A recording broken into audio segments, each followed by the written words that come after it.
Good morning, everyone. Our opening words this morning come from the poet Philip Levine. It's a poem called What Work Is. We stand in the rain in a long line, waiting at the Ford Highland Park for work. You know what work is. If you're old enough to read, you know what work is, although you may not do it. Forget you. This is about waiting, shifting from one foot to another, feeling the light rain falling like mist into your hair, blurring your vision, until you think you see your own brother standing ahead of you, maybe 10 paces. You rub your glasses with your fingers. Of course, it's not your brother, it's someone else's brother, narrower across the shoulders than yours, but with the same sad slouch, the grin that does not hide the stubbornness, the sad refusal to give in to rain, to the hours of wasted waiting, to the knowledge that somewhere ahead a man is waiting who will say, "No, we're not hiring today," for any reason he wants. You love your brother. Now suddenly you can hardly stand the love flooding you for your brother who's not beside you or behind you or ahead because he's home trying to sleep off a miserable night shift at Cadillac so he could get up before noon to study his German, work 8 hours a night so he can sing Wagner, the opera you hate most, the worst music ever invented. How long has it been since you told him you loved him, held his wide shoulders, opened your eyes wide and said those words, maybe even kissed his cheek? You've never done something so simple, so obvious, not because you're too young or too dumb, not because you're jealous or even incapable of crying in the presence of another man. No, just because you don't know what work is.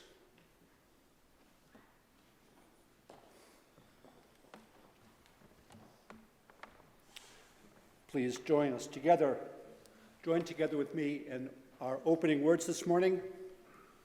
We kindle this chalice flame to remind ourselves of the light of truth, the warmth of community, and the fire of commitment.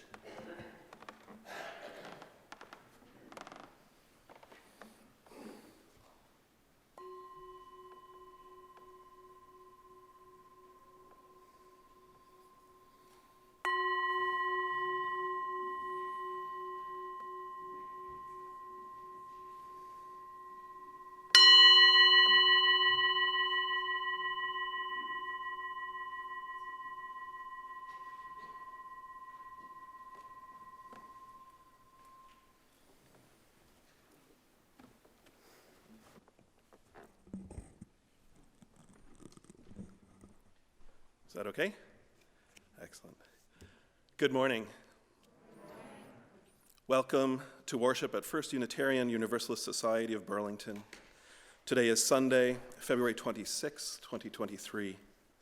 I'm Jeff Duke, a member of the Worship Associates team, and I'm so glad to be a part of today's service with guest minister, the Reverend Peter Newport. My apologies. I'm going to try that again. With guest minister, the Reverend Peter Newport, and with John Soleil, and with Director of Lifespan Faith Development, Erica Reif, and all the many hands that make this service possible.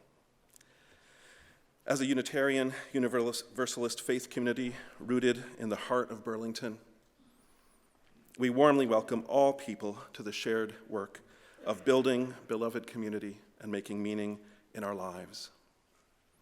This religious community is guided not by a creed, but by a set of principles that express our commitment to each other and to shared values that include love, compassion, service, justice, and truth. As part of that commitment to truth, we acknowledge that our UU meeting house here on the shores of Lake Champlain and our homes and our schools and our places of work are built on the ancestral and unceded lands of the Western Abenaki people who live here still. We acknowledge the hardship and violence the Abenaki have endured because of colonialism and white supremacy. We give thanks for the opportunity to share in this place, to protect it, and to care for all those who call this place home. The last full moon of winter will grace the sky next Monday and Tuesday. The full moons have many names, but I think Sugar Moon is the one that fits best. While we may be tired of frozen brown slush, the cold nights are important for a good maple sugaring season. The spring equinox is just over 3 weeks away. The wheel of the year turns, even though the snow falls. The crocuses are there, waiting for the right moment to emerge. I want to take a moment to acknowledge and extend a special welcome to anyone who might be a newcomer today. If you are comfortable, would you be willing to raise your hand so that we can extend a special greeting to you? Welcome. Welcome this morning. If you're here in person, you will find a little card in the pew in front of you that we invite you to fill out so that we can make sure that you get the information you need to be a part of this community. And if you prefer doing things online, there's a QR code in front of the hymnal that you can scan, and that'll take you to more information. You can also find that same link on our website, uusociety.org, especially for folks who are joining us remotely. We also have designated welcome ambassadors who are here to answer any questions you might have about our worship service, about our society, or about Unitarian Universalism in general. Linda Vogler, are you in the meeting house right now? Oh, she's back there in the yellow sweater. She'd be happy to answer any questions that you have. Actually, any of us would be happy to answer questions that you have, so please don't hesitate to ask us questions. Let's take a moment to greet one another, and in this time of COVID and flu and respiratory illness, a wave or a heart tap will suffice. So let's take a moment.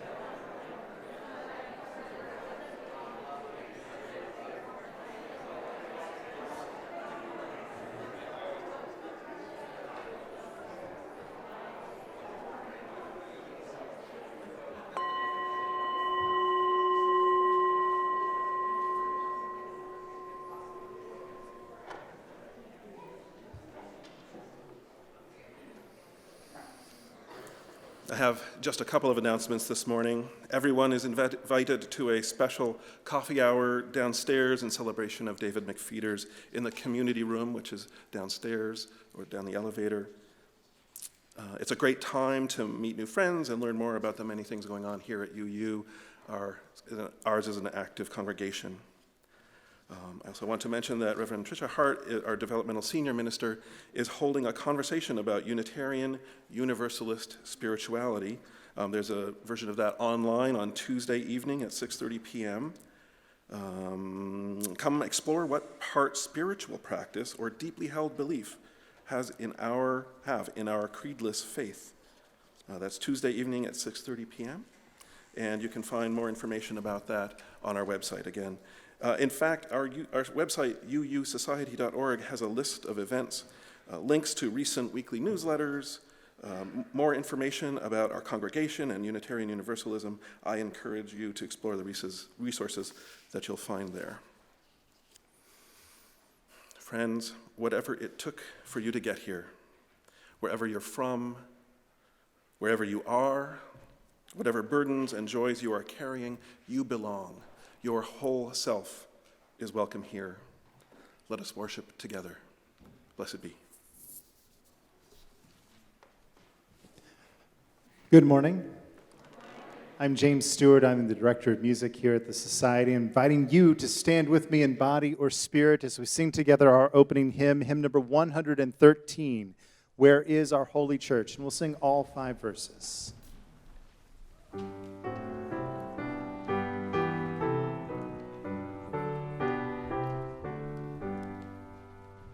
Where is our holy church, where race and class unite, as equal persons in the search for beauty, truth, and right?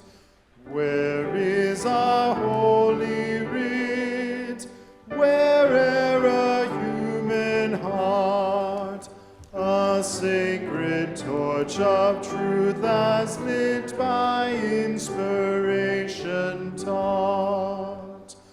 Where is our Holy One? A mighty host respond. The people rise in every land to break the captive's bond. Where is our holy land? Within the human soul, wherever free minds truly seek with character the goal. Where is our paradise? In aspiration's sight, wherein we hope to see arise 10,000 years of bright. Thank you. Please be seated.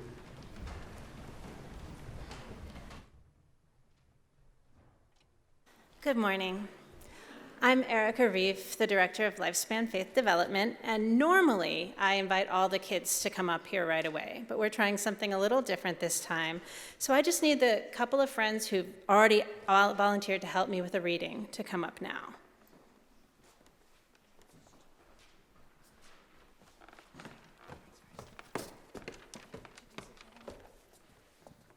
This is Collins, and she's really smart and intelligent. This is Charlotte, and she is really kind and caring. Collins, can you tell me how the two of you met? Well, so we were at this church event at a playground, and my mom told me that there was a girl there who went to the same school as me, and that's basically how we met, and we played the rest of the day, and we became very good friends. Okay, and Charlotte, last year you actually illustrated a book about meeting Collins, is that right? It is. I actually did it after her birthday party. Great, well, I think we're going to see that all together now. You can have a seat.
Bingo. This is a very special reading that both Tricia and I have used here and there over the years, not yet. It was written by my friend and was my friend and colleague, the Reverend Tom Alburn, who was my internship supervisor many, many years ago at the First Unitarian Church in Providence, Rhode Island. So I hope you enjoy it. Your friends, you would be a total stranger by Tom Alburn. Your friends help you understand who you are. Without your friends, you would be a total stranger. A good friend is like a cool breeze on a hot, sweaty day, or a drink of cool water when you're dry and thirsty. A friend is someone who doesn't care if your hair is too long, your socks don't match, or you forget to brush your teeth. Finding a good friend is like coming home after being lost for years in the dark woods. It's like waking up to a white, snowy world on Christmas morning and finding a new bicycle under the tree. Friends want you to feel happy, safe, and comfortable. Your friend is a secret hideaway. Your friend understands when you're tired and cheers you up when you're sad. A friend knows when you need to cry and doesn't make you feel silly or weak because of it. Being with a friend is like putting on clean pajamas after a hot shower. It's like slipping into your own bed under brand new clean sheets when you haven't had a good night's sleep for a long, long time. When a friend goes away, we feel as though part of us has gone too. We feel our friend's absence down in our toes, out to our fingertips, down our backbone, and deep, deep in our hearts. We look in the sky for our friend's smile and listen to the wind for our friend's voice. But no one looks, sounds, or feels quite the same as our friend. Nothing like a good friend. Without friends, you will be a total stranger.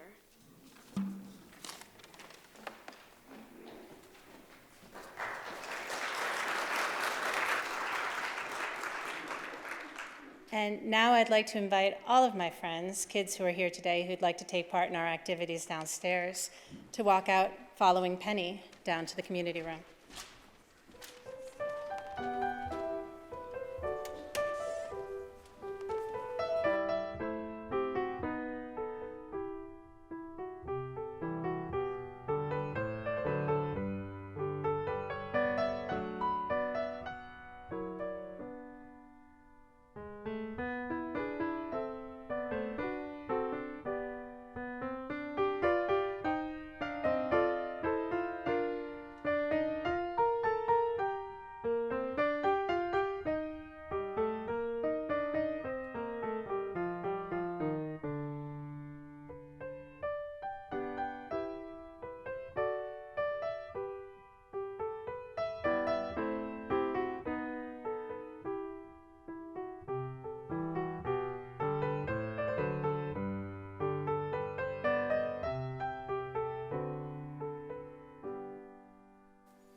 Thank you, Sam.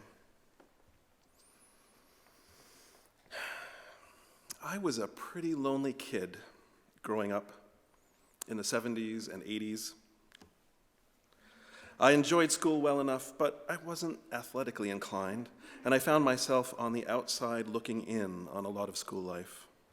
I was imaginative, sensitive, and artsy, which at that time meant gay or queer.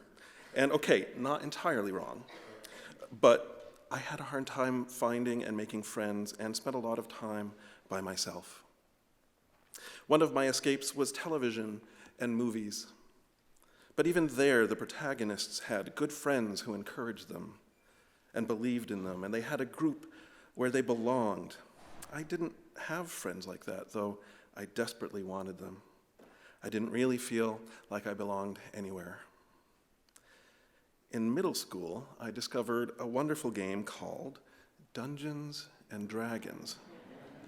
Oh, you may have heard of it. It's a role-playing game where a group of friends gather around a table to tell stories of exploration and high adventure. Now, you may see a potential problem. I didn't have anyone to play the game with, but I did spend lots of time making characters and crafting danger-filled ruins. and this helped fuel my love of story and narrative, and especially of fantasy and science fiction. When I got to college, I had an easier time making friends. I finally found some folks to actually play a game of Dungeons & Dragons. Another friend showed me her copy of Starhawk's The Spiral Dance, which introduced me to modern paganism. I met my best friend and future wife. And then jobs and adult life took over, and I didn't really think about D&D for years. If we flash forward to the mid-2000s, my 8-year-old son found a box of my childhood things, including some D&D books and some little metal elves and monsters that I had painted. He was hooked. Immediately, Dungeons & Dragons became a constant presence in our home. Not only that, but it got me back into the hobby after more than a decade. And it is through role-playing games that I connected with a special group of friends. Role-playing games facilitate shared storytelling, and it is this cooperative, co-creative aspect that I find so engaging. We're all responsible for each other's fun. We get to tell those buddy adventure stories together. Sometimes, well, most of the time, they're silly and full of irreverent hijinks that make our inner 12-year-olds giddy. But there are also powerful and emotional moments for our characters and for us as players. We play games at each other's homes and have come to know the partners and children of everybody in the group. We've witnessed each other's good night routines. We've shared our own struggles, our parenting challenges and triumphs, the frustrations and hilarities of our lives. We've been able to do this because of the trust and goodwill we developed through our hours of role-playing and what is sometimes called the social contract of our gaming group. We UUs might call that a covenant. Sometimes we need to pause our play and talk about something that didn't feel right, and we always come back to making sure that everyone is feeling safe and having a good time. We've been playing together for more than 10 years. It started with a game, but has grown to an extended family. We've watched each other's children grow. We've supported each other through some big life changes. We love each other. There are times when I've had a frustrating day at the office, and the thing I most want to do is roll some dice and hunt some monsters. And before long, I'm laughing so hard my cheeks hurt. It took a long time, but I finally found that group of friends. A group where I know I belong.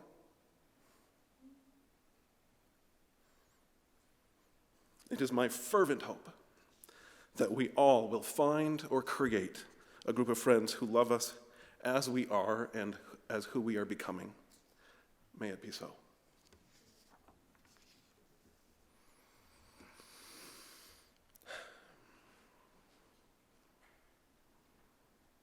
Now, let us deepen together into a time of meditation.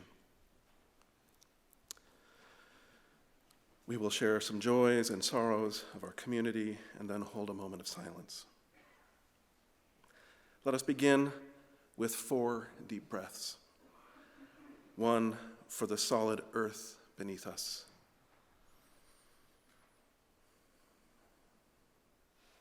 1 for the changing sky above us. 1 for the living waters all around us. And 1 for the sacred fire within us.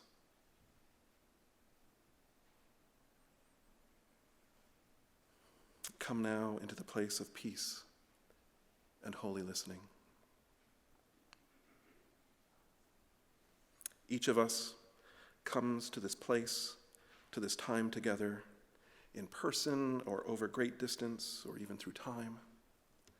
We come bearing hardship, loss, and pain. We come with joys and moments of celebration, love, and hope. May this community hold you in warmth, love, and understanding.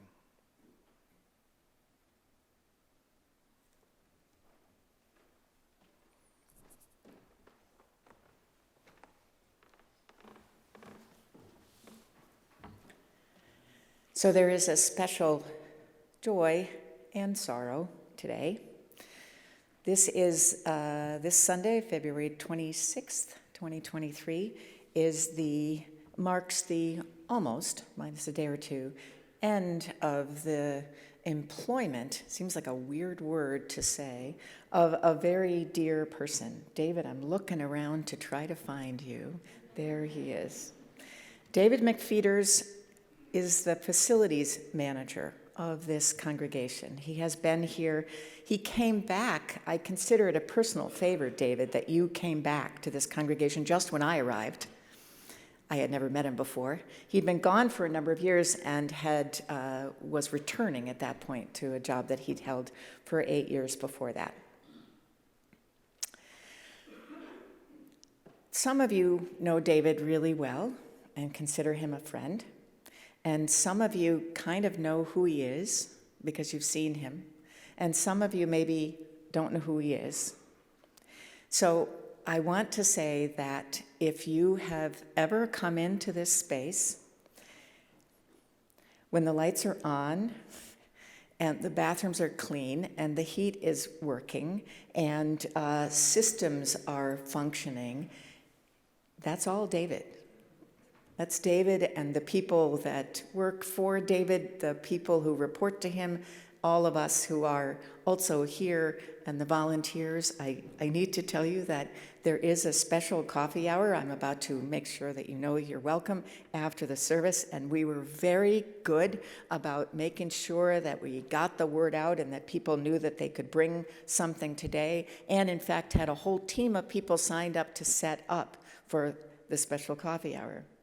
What we forgot, and those people showed up, what we forgot is that there would be no one there to tell those people what to do to set up.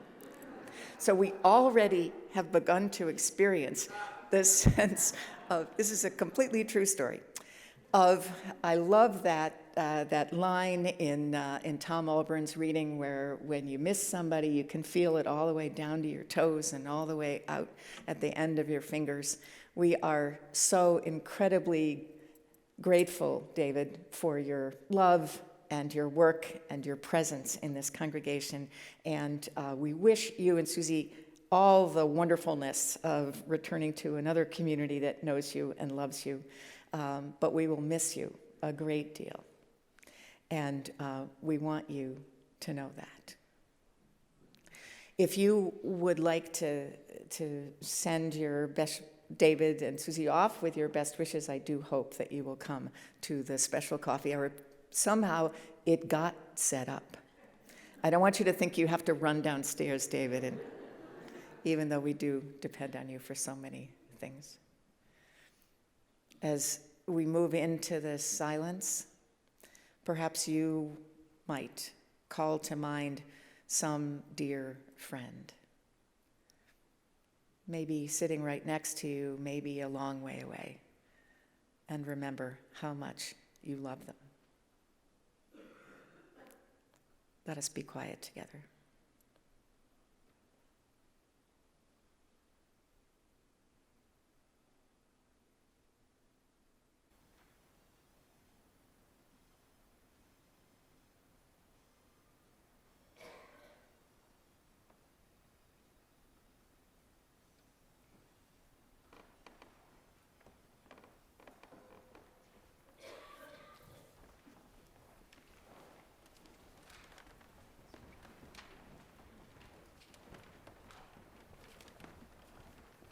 As the choir is coming into place. The year was 1940, and composer Randall Thompson had been asked to write a new piece, a vocal fanfare, unaccompanied a cappella for a 4-part choir to start off Tanglewood. They expected something big and raucous and beautiful and boisterous, but it was 1940, and France had just fallen. And rather than writing something that was, and there's a big, huge wave of isolationism that had crossed across the United States. It doesn't matter what's happening in Europe and Japan, it doesn't matter. We're safe right here. Of course, in a year's time, Pearl Harbor happened.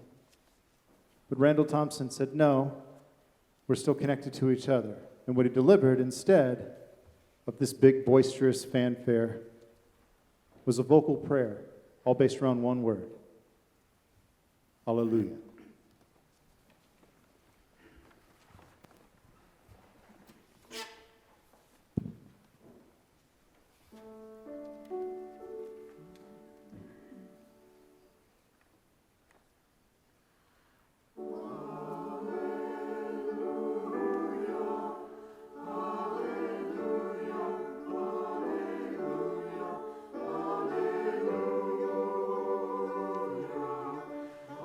Hallelujah.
take up an offering every week, as Reverend Tricia often says, to remind ourselves that this place, this meeting house, this music, this society exists because of the faith and generosity of its people. You, me. This year's stewardship drive is underway. People are making new pledges and adjusting current pledges up or down, but it's all about the future and our faith in it. Despite everything, thanks are due in all directions. But mark your calendars. Mark your calendars. 2 weeks from yesterday, March 11th, in the afternoon, there's going to be a big musical showcase right here in this sanctuary, starring members and friends of this congregation and celebrating this society's ability to experience joy and rapture. So I hope you'll all be there. It will be starring yourselves. And I hope so. Now I hope you'll mark your calendars and come to be together and be glad. Our offering this month will be shared with the King Street Center, a community organization in Burlington that provides children and families core building skills necessary for a healthy and productive future. Your gifts help the King Center serve more than 100 children and teens each day. So now I would invite you all to come forward and place a stone of joy and or concern in the basket, and you can drop your offering in that basket to my left. But before that, please join with me in the offering dedication, which appears upon the wall.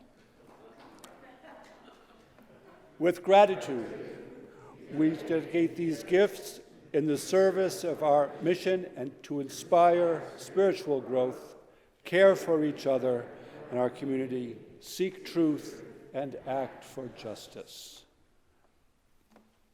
And now, the offering may be joyfully and happily received.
Thank you, Sam, for that wonderful selection of Hungarian composers.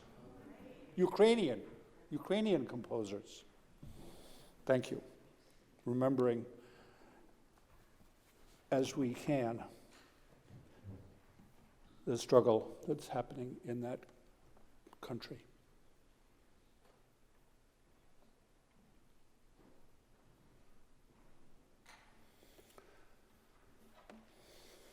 Tom Alburn, the person who wrote the piece we used as a responsive reading this morning, was my mentor, my internship supervisor these many years ago, my teaching pastor. Tom was to me what I am to my friend John here. He was a link into my life, as it was then, as it is now, and how it will roll out, time out of mind. So, John, you're not done with me yet. There are many stories I could tell about Tom, but the one that continues to light my way is this one from early in our work together. I had arrived at First Unitarian in Providence in the summer. The church was busy with plans to build a new religious education wing. I hardly knew anyone, but so I traipsed along behind Tom from meeting to meeting, and at every one, he introduced me like this. This is Peter Newport. He's going to be our intern this year. We're really lucky to have him. This is Peter Newport. He grew up in Unitarian Universalism right here in this congregation. I hope you'll take it easy on him. This is Peter Newport. He wants to be a minister. Teach him everything he needs to know about you fill in the blanks. Well, I got to tell you, I was completely bowled over by this campaign and not a little apprehensive. Tom's arms-wide expression of friendship made me wonder suspiciously, when is the other shoe going to drop? What did this man want from me? It was not until we had spent many hours together talking through, feeling our way through the underbrush of ministry together, that I realized that there was no other shoe to drop. Tom was just being Tom. My mentor had taken the risk of befriending me, welcoming me, sight unseen. What's that Bob Dylan line? But I was so much older then, I'm younger than that now.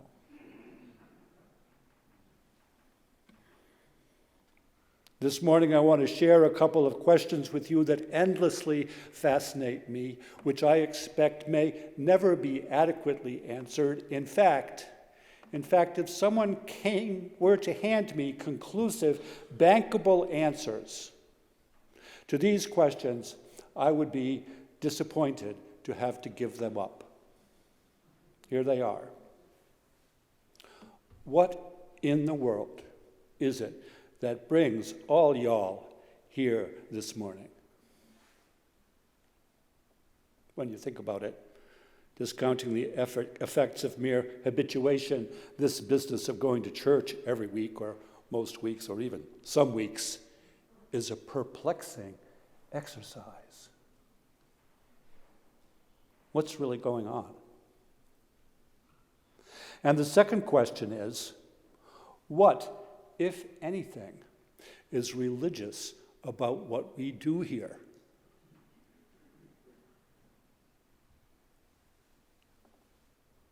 Now, these are not hoary metaphysical questions such as have occupied philosophers over the ages, or deep theological questions of cosmic relevance. They are more existential, down to earth, in nature. They are questions about intimacy, ultimacy and agency, and the emotional mechanics of church life, congregational life.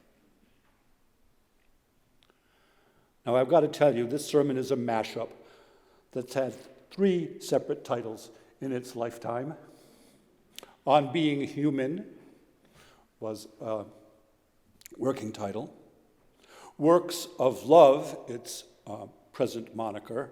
And What's Love Got to Do with It? The latter vehicle was preached in Media, Pennsylvania on Valentine's Day 2005 at the Unitarian Universalist Church of Delaware County, the first congregation Reverend Tricia and I served together. Today I've come to believe that my 2 questions, which not incidentally drove me through seminary and into the Unitarian Universalist ministry, have a good deal in common. I don't mean to suggest that just attending church over and over makes one particularly religious. I don't mean to suggest either that any congregational activity is religious per se. Some are strenuous, some are banal, some are irritating. Many are deeply engaging and, yes, even intellectually stimulating, viewed individually. What I rather want to notice is a particular manner of being together that is irresistibly inviting and honest to goodness religious, both at the same time.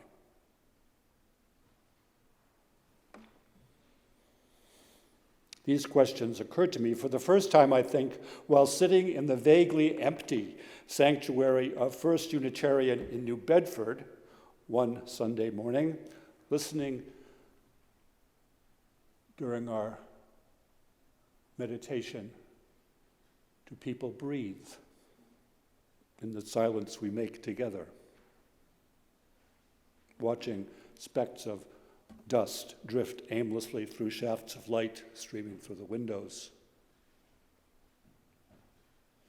I was sharply aware of all the other people in the room, the distances they had traveled to be there, the distances that they sat from each other. I knew something of the intricately balanced stories of their daily lives, less of their interactions with one another, but glad and happy to be there.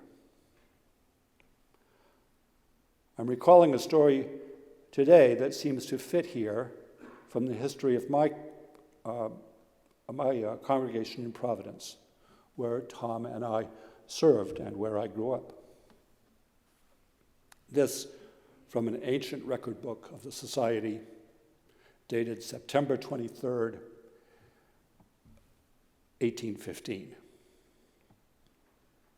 This will be memorable in this town for the most violent gale of wind which has been experienced since its settlement by white people.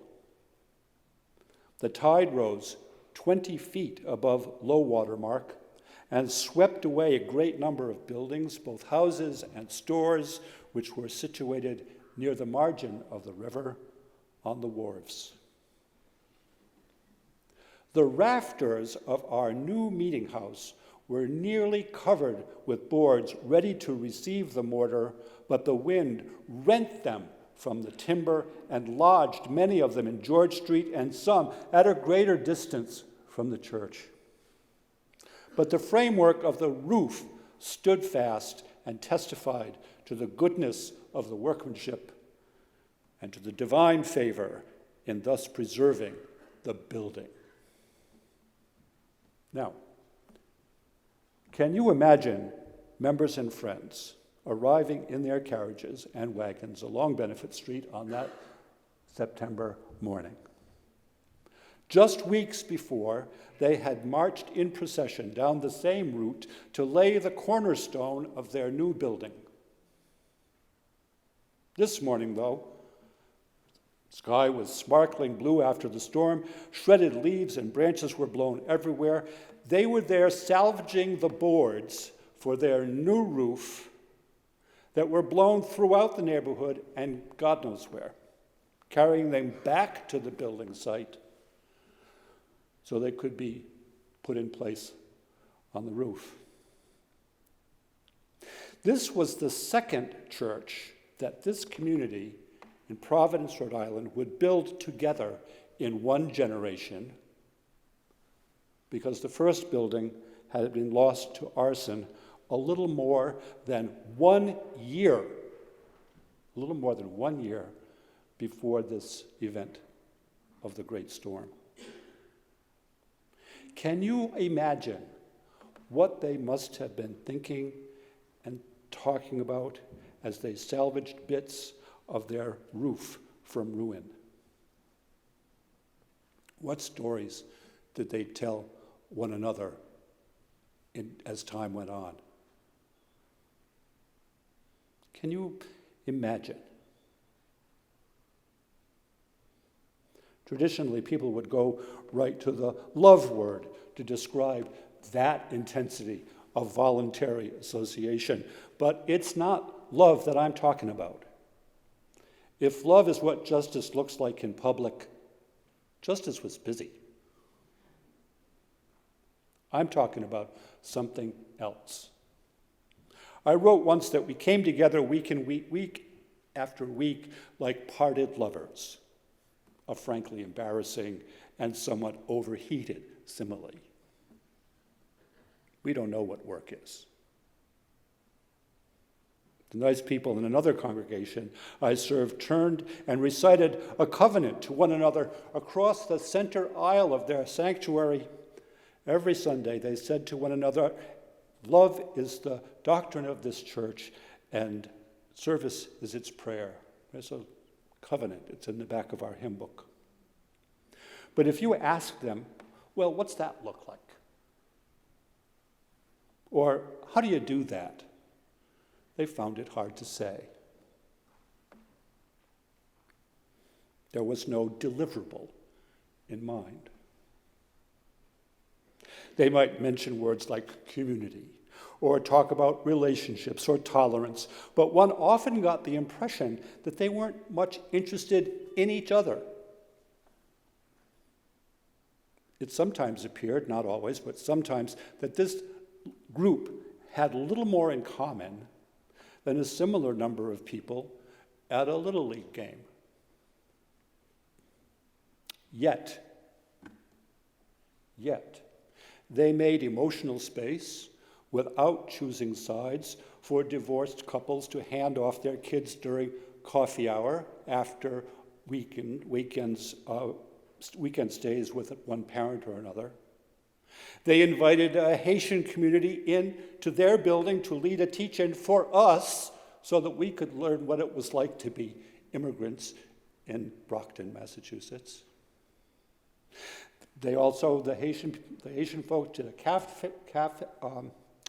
craft fair, and they were invited to meet with community members who were service organizations, and then they hosted a big dinner to top it all off. They did this 2 years running while I was there.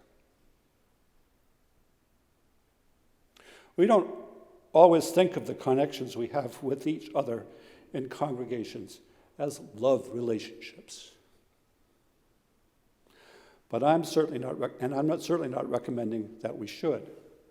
But before we put love aside, let me tell you about one member who in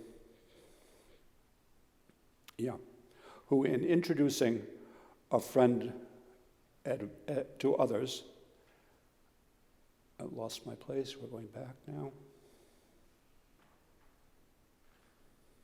who in introducing someone in church to another acquaintance said, and I'm making this name up, "Hey, this is Tony Rubin.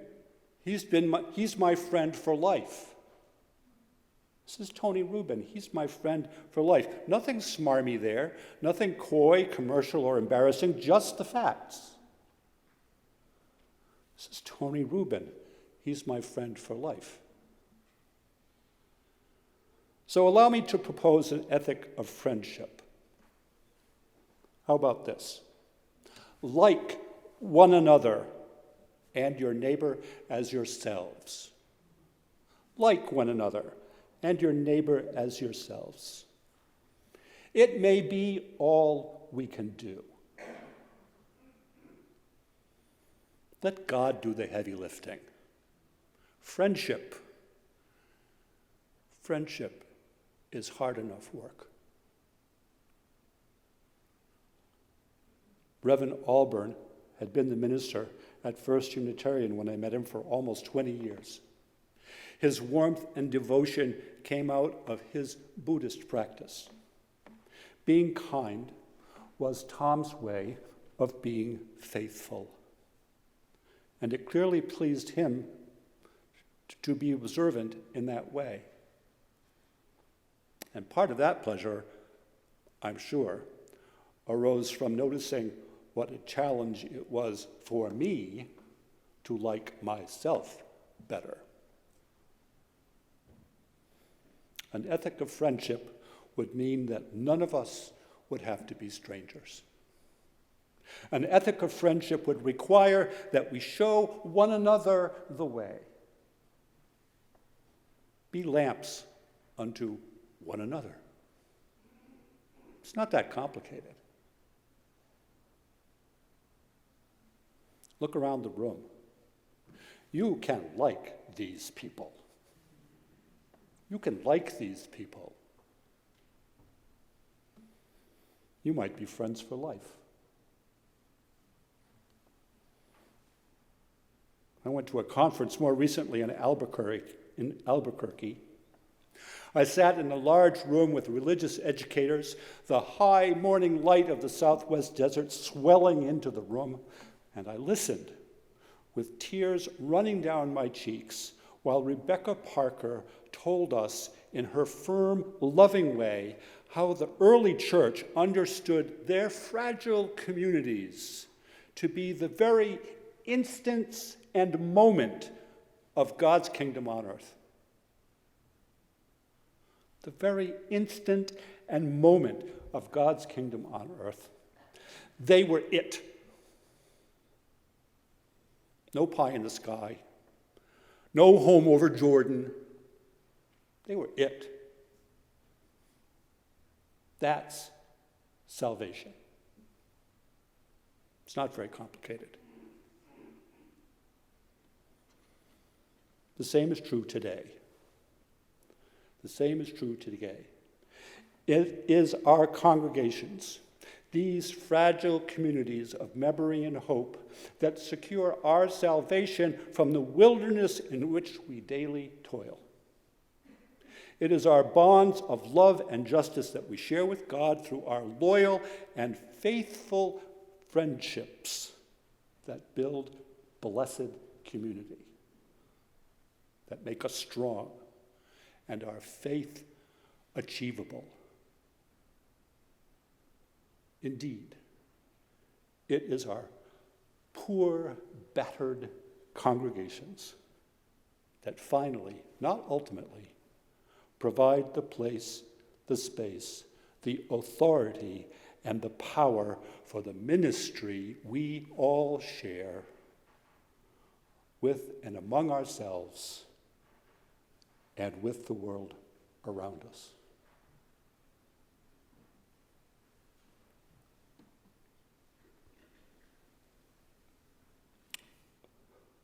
One last thing. We're in the middle of a stewardship season here at First Unitarian. And Tricia asked me if I would offer a short testimonial during today's service, during the week. And as I thought about it, as I thought about what I might say about why this congregation matters to the community, to all of you, and to me, about why it matters that all of us should support it, I realized that this sermon is my pallid attempt to say just that. This congregation is a place of love,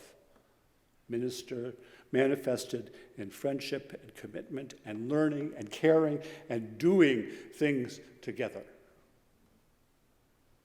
maybe even for life. And because all that is true, and because it matters, Tricia and I have made our pledge for next year, though we're not entirely sure where we will even be. Yet we want this place to continue thriving and growing and adapting to whatever new challenges show up next. It's worth it to us to risk making a promise. We hope you will take a moment to decide what your gifts will be, too, because it matters. Or, as Tom might have added at the end of a sermon, or something like that. Let the congregation say amen.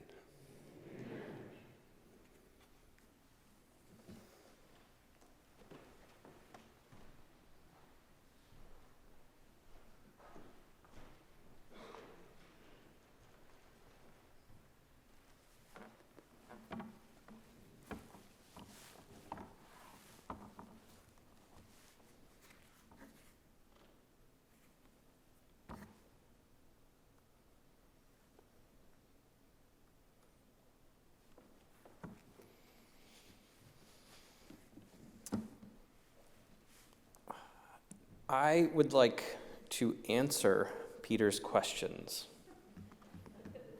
which is how you can tell I'm a seminarian and not yet a minister. Ministers know better. They know better than to answer questions, especially from the pulpit. It is hopefully a sign that you are also correct, Peter, and that we are not done yet. But you did ask for a response, so maybe that was a setup.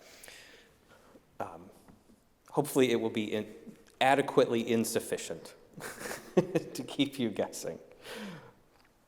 Anyway, those questions, I'll remind you, are what's really going on here, and what, if anything, is religious about it. What's really going on here is a bunch of people just being together, as he put it, in a particular manner. We know that we're not doing really anything special, and that's why it's special. We're doing this together to participate in whatever arises, to respond to one another with love and with ease, and to let our preconceptions and anxieties be less important than the people in the next pew. And that's why it's religious. One of my favorite stories from Buddhism is that of Fayan and Dizang. They were monks right at the beginning of the 10th century of the Common Era. The story goes that Fayan gave up worldly affairs and left his home with a large group of travelers in tow. While they were traveling, there was a rainstorm, and a river they were going to cross rose too high to do so. Luckily, there was a monastery nearby that they could stay at while they waited for the waters to subside and leave them with a more reasonable crossing. Extra points if you're noticing this all sounds suspiciously like worldly affairs. Dizang was the abbot there, and so Fayan asked for some teaching. Here's how that went. Dizang said, "Where are you going, Reverend?"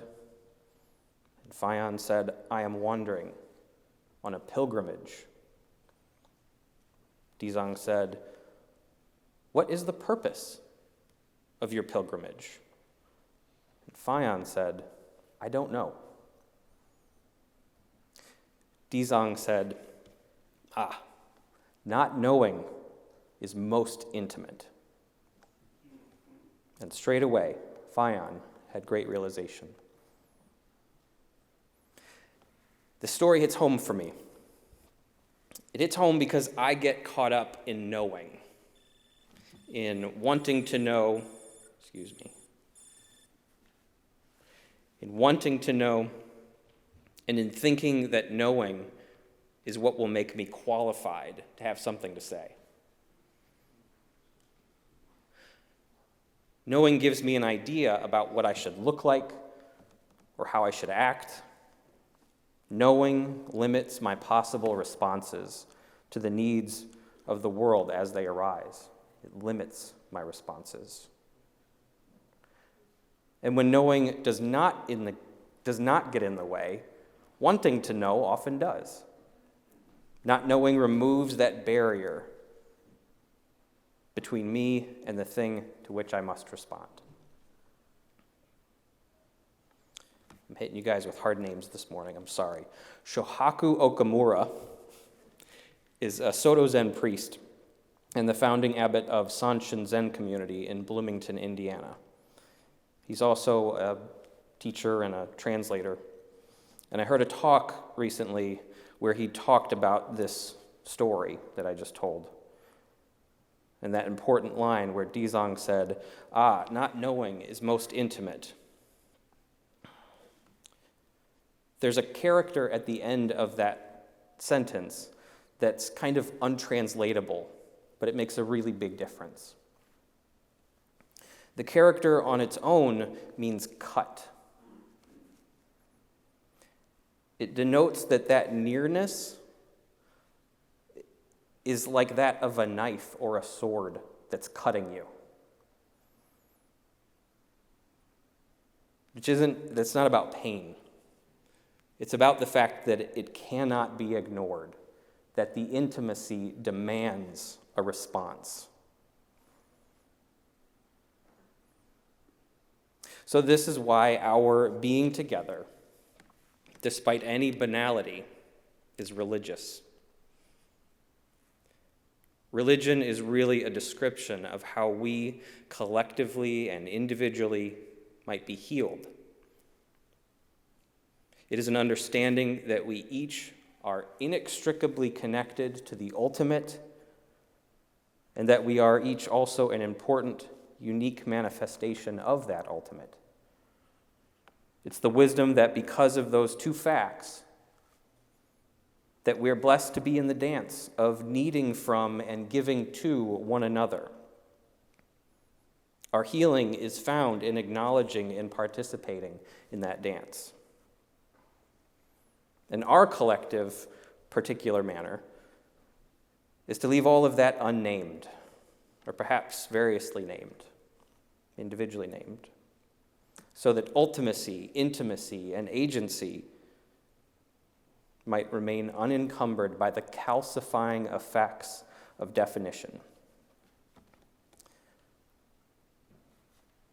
So, since Peter started with a story about his mentor, I'm going to tell you one about mine, which by now you know is also Peter.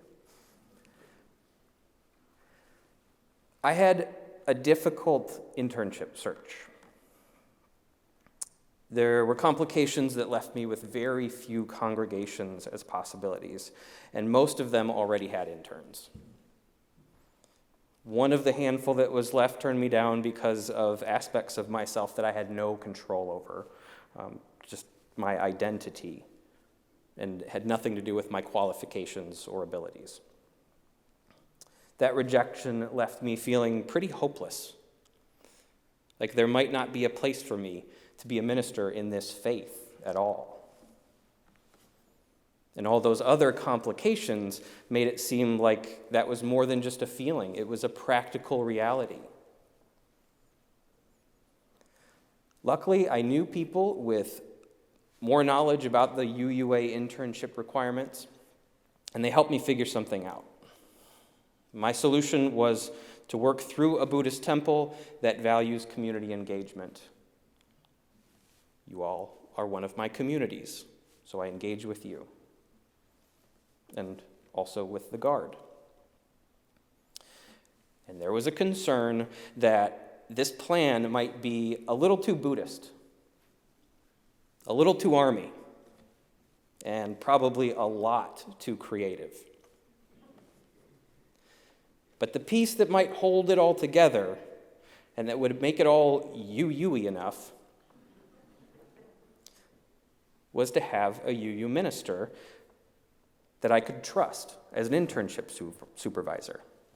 Could help me hold it all together. And that's where Peter comes in. He immediately volunteered. Oh, and I said no.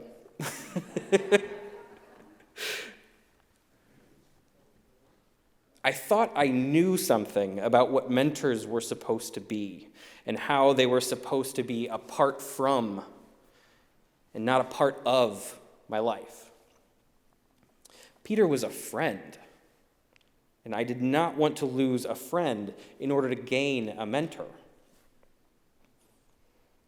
Thankfully, he easily talked me off that ledge. One of his first and most enduring lessons was that mentors and colleagues could also be friends.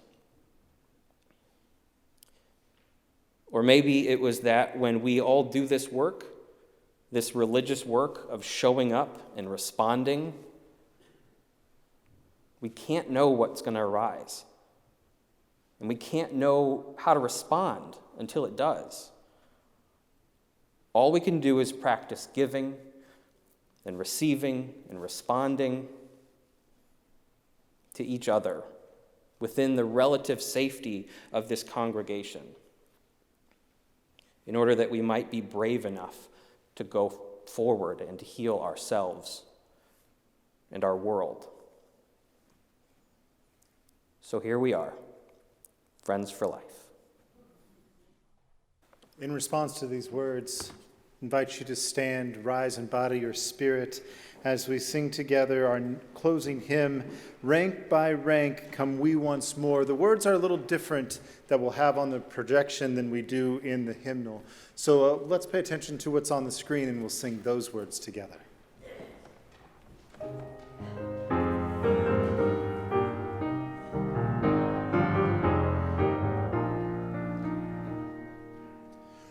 Rank by rank come we once more, from the four winds gathered hither. Loud the hallowed walls demand, whence we come and how and whither.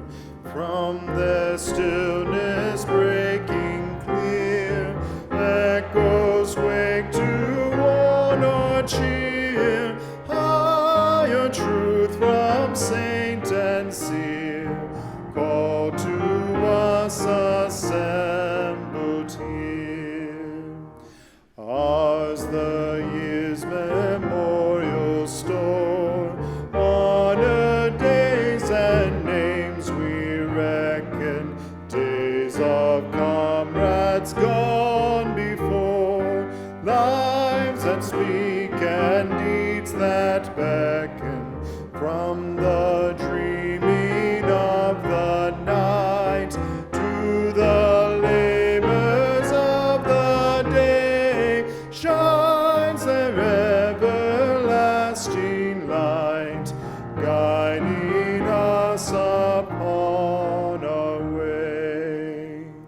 Never from that summons swerve, hark the prophets living chorus, truth and freedom still to serve. Show the present path before us, as we dream show shall we dare. Hands to service, hearts to prayer, clouds of witness call a song, that a nobler day may dawn. Though the path be hard and long, still we strive in expectation. Join we now their ageless song, one with them in aspiration, one in name, in honor, one. God, we will the crown they won, what they dreamed be ours to do. Hope their hopes and seal them true. Thank you. Please be seated.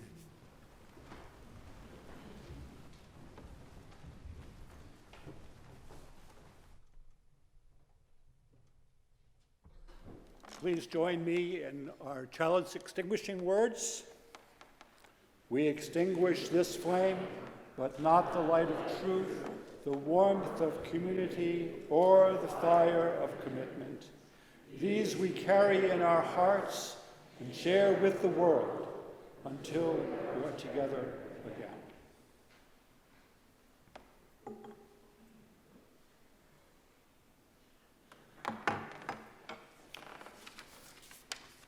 Our closing words come from Theodore Parker.